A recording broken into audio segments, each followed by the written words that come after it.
Welcome back to It's Haunted, What Now? I'm your host, Lainey. Remember when you were convinced that a cute little light and your blankie were the only things you needed to stay safe from the spooks hiding in the dark parts of your bedroom? Don't you wish it were still that simple? I know I do. From guardian angels to creepy dolls, today's episode will undoubtedly have you turning on every single light in the house and hiding your head under the blankets. Okay, ready to get spooked? Our first story is told by Above Average Onion about what may have been a guardian angel.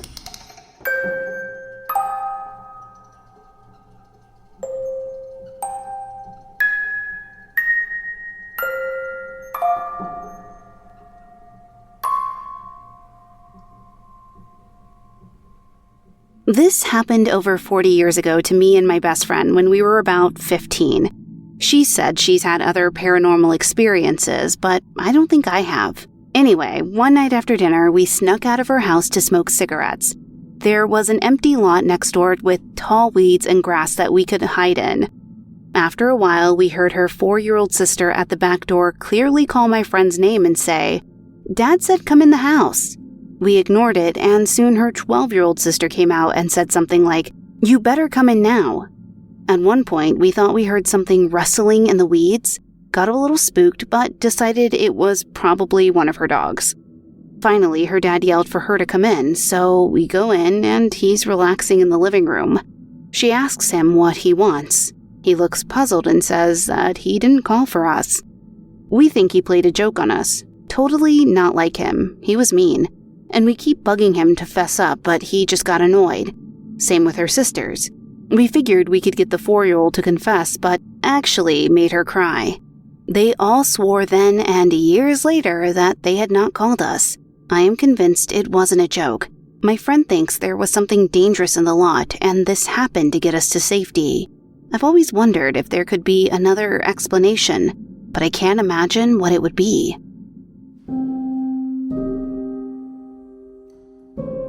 Okay, well, we love a friendly, helpful ghost here, and I can agree with that explanation. This ghost went through every avenue to try to get you out of there, and while normally I hate when they mimic people we know, to me this was a good exception. I don't want to dwell on what may have been out there with you guys, and I'm just glad that you both were kept safe by an invisible guardian. The next story is told by Lilian, who can't stop thinking about a particular spirit after their first ghost hunt.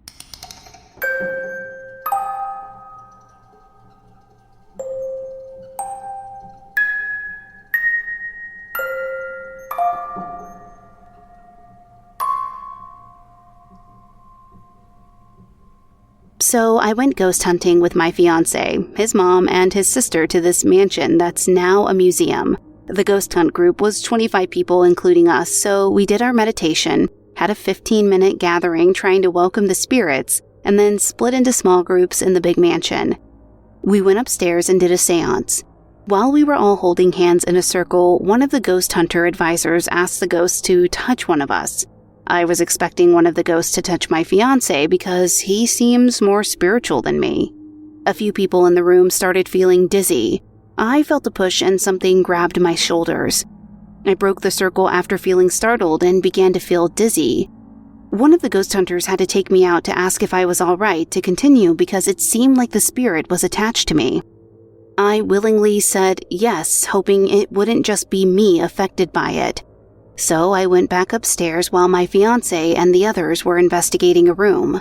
While I was in a different room with 4 other people, the temperature shifted and turned cold right near me, so I asked a man to check with their device on the temperature. I felt my energy draining and dissociating more than my first encounter. It was only me who was affected. Apparently, the ghost's name was Richard, and he was very keen on me. The others haven't felt anything from him. He was using most of my energy, and any time the others stood near me, they would say he didn't like others to be next to me, not even when they were trying to feel the cold air around me. They had to pull me out of the room because I wasn't myself and Daisy. As soon as they pulled me out from the room, Richard did not like that. He was upset. Part of me wanted to stay, but it felt like it wasn't my choice. After the same ghost hunters took me out of the room, they had to help me get back to my senses. When I returned, I felt like Richard wanted to attach to me again, but I had to fight my way through to not allow him. When I went back upstairs, I went to find my fiancé and decided to hold on to him. It seemed like Richard did not like that. I felt him trying to mess with my emotions as soon as we left the upstairs to the break room downstairs for some tea.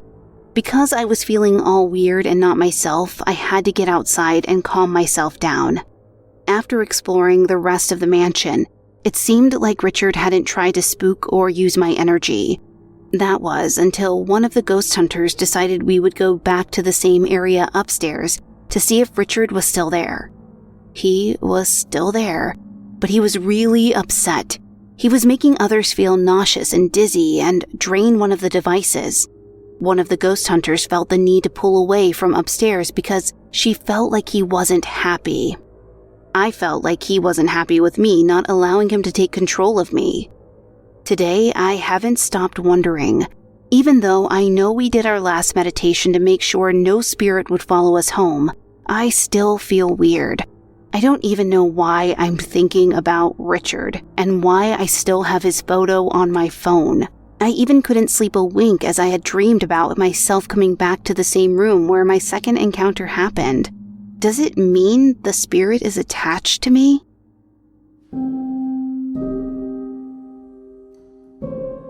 You know, that's where I draw the line.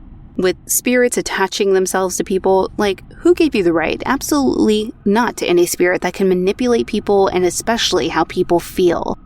I'm not sure if the spirit is attached to you, but I definitely recommend trying cleansing or prayer or whatever form of spirituality you believe in to be sure and safe, and even having somebody else to do it in conjunction with you, so you have kind of an extra amount of energy, especially like cleansing energy. Now, I don't blame you for having Richard on your mind, since it seemed like a very traumatic and memorable experience, but we want you to be safe and okay, so please make sure you take care of yourself and also do the cleansing. Feel free to update us if anything changes or if you notice some type of lightness after the cleansing. Sour Pineapple spooks us with a story about the thing I personally hate the most.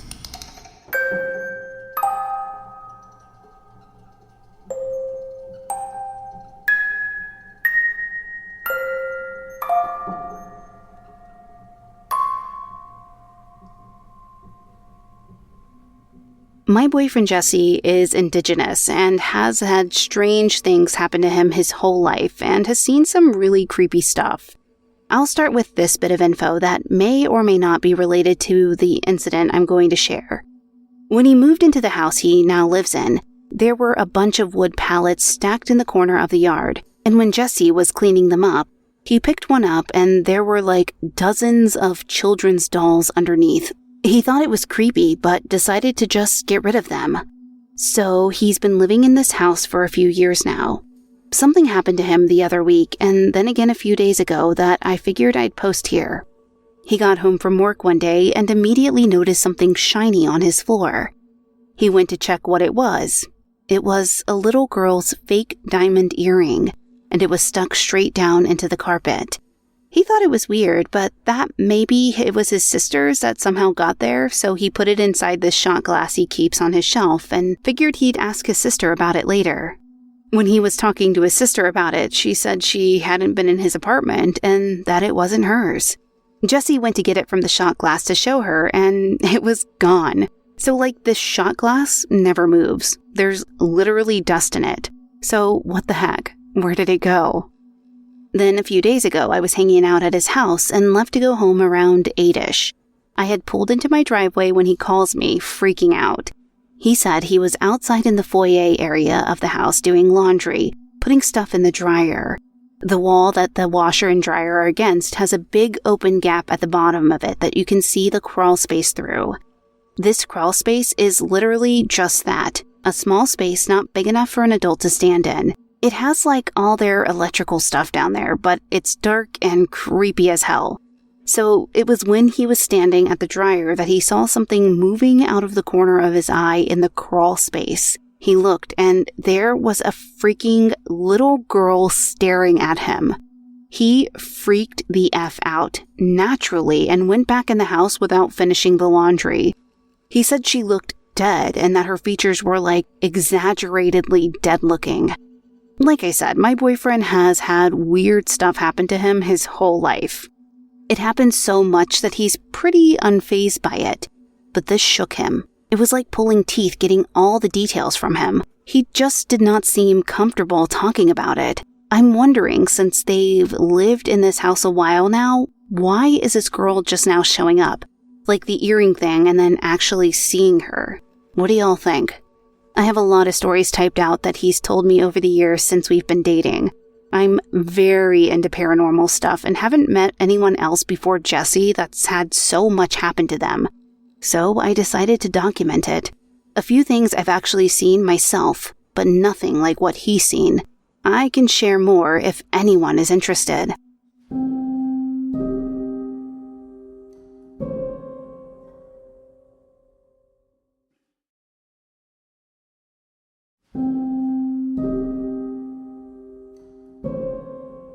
Okay, we'll say it again, and even the people on Spotify who get to talk on the Q&A section definitely want you to share more. The whole audience wants you to share more. You have us on all of the edges of our seats, waiting for more stories, so please send them in. Now, back to this one though. I'm not sure if you know my history with dolls, but ew.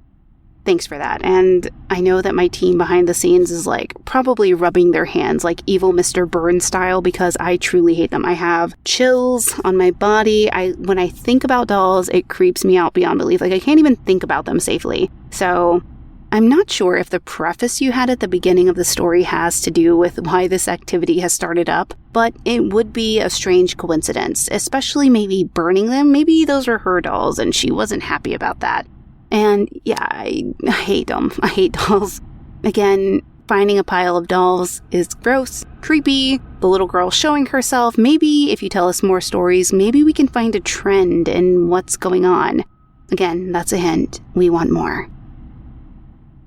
Our next story is told by SA1031 about various encounters after bringing a new baby home.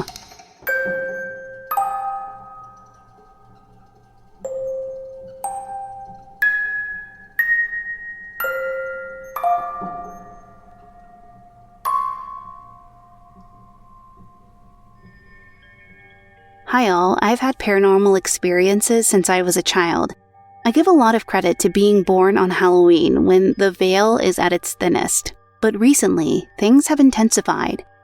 I gave birth to a baby boy mid-March and he had to stay in the NICU for 5 days for observation.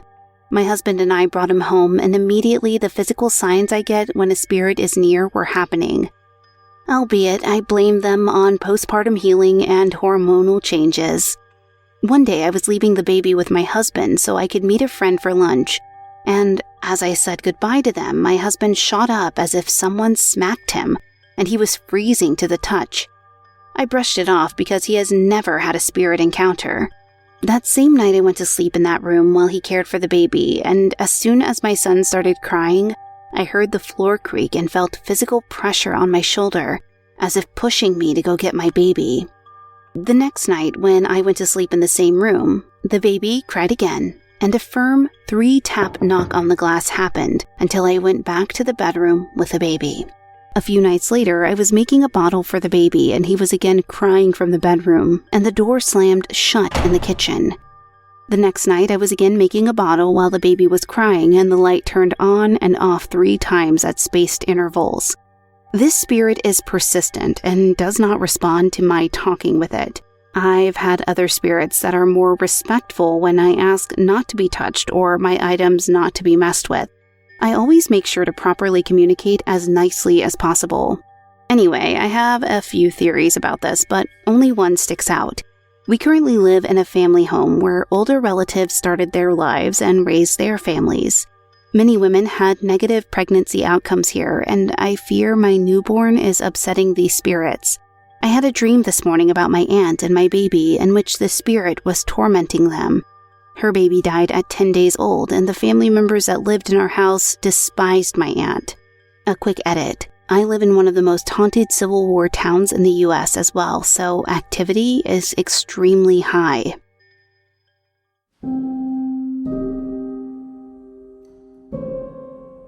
Okay, so I'm not sure if these spirits are upset. Feel free to correct me if I misunderstood, but it almost sounds like the activity picks up whenever your son is crying, and whatever is in your home is either warning you about it or trying to make sure you're aware he's crying. It almost sounds a little bit like an overbearing mother-in-law or aunt. Anybody who is in a younger generation, elder millennial here, who's dealing with older generations who raise their children very differently and handle their babies very differently than maybe we do. I think we've all experienced that moment where they want you to react immediately to the baby crying and get up and run over there and comfort them, or maybe even let them cry it out. When I was reading your story, I didn't get the vibe that this was something, the baby was being tortured for, or the baby was crying for. Like, you were clearly making the baby a bottle because he was hungry. And so maybe they were trying to gently push you into, doing the things that you were going to do already, just maybe not at their speed.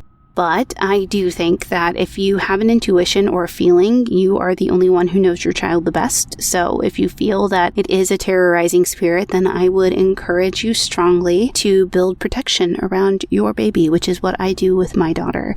Again, if you've listened to the podcast for several episodes, you know that I believe in the white light and that I believe that it encompasses whatever I need protection for. So I build like a fortress around my daughter and her spirit, and thus far, it's worked. Nicole rounds out this episode with an exceptionally chilling tale about a woman that multiple people saw on the side of the road.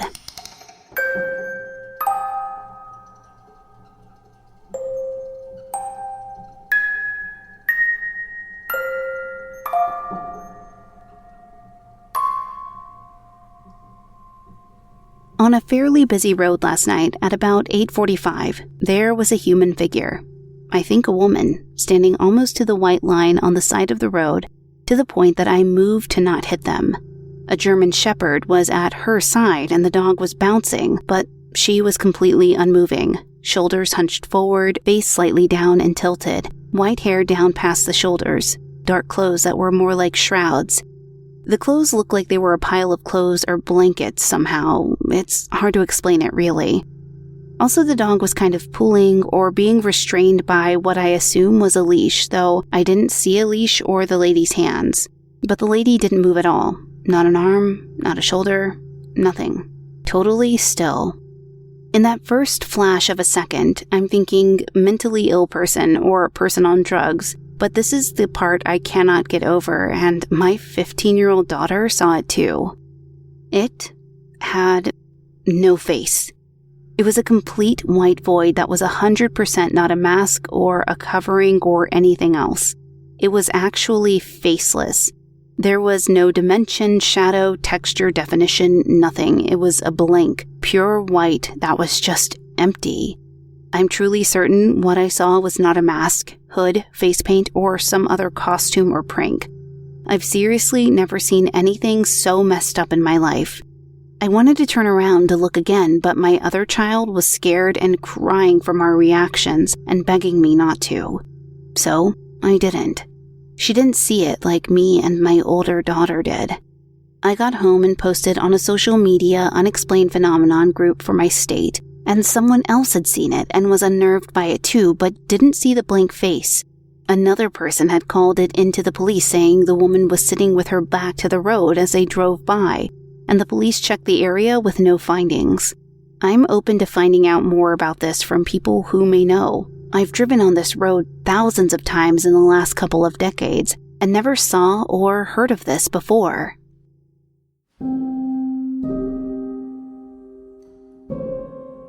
Ew, okay, I got serious chills when you said you posted this story on social media and other people from your area corroborated or experienced the same woman. I am floored. I want to join that group. I'm utterly creeped out and want to know more about this. Also, I have to say that you are extremely brave to even entertain the idea of going back to check out what you saw, because I would have been right there with your youngest daughter boarding the nope train straight back to my house. Well, that does it for this episode, unless you're an Apple subscriber, in which case, stay tuned after the credits, where you'll get to hear 2 additional stories as a special treat. Well, that does it for this episode. If you'd like to submit your own personal spooky tale to be read on the show, head to hauntedpod.com and click on the link to submit your story. You can also email me, hauntedpod@gmail.com. Thank you for listening. If you enjoyed this episode, please leave a positive review on Apple Podcast or your podcast player of choice. It really does help. You can find us on Twitter, for now, at podcast_haunted, Instagram at It's Haunted What Now, or at hauntedpod.com. Production assistance by Jesse Hawke, writing assistance by Sherilyn Reyes. The official composer and audio smith for the show is Neeks at We Talk of Dreams. Check him out on Twitter at We Talk of Dreams or wetalkofdreams.com. Until next time. Did you hear that?